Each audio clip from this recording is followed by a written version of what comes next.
مع الرئيس.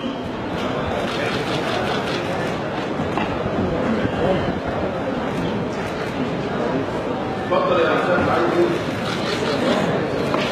معلش انا عايز استاذ المعلش اول امر معانا المستشار الكريم انا بطلب تصحيح من المحكمه لان النهارده المحكمه مطالبه والا اذا انا كده عشان برضه اقول اللي جوايا هل المحكمه مصممه على بعض الشهود؟ هل المحكمه كونت عقيده في القضيه؟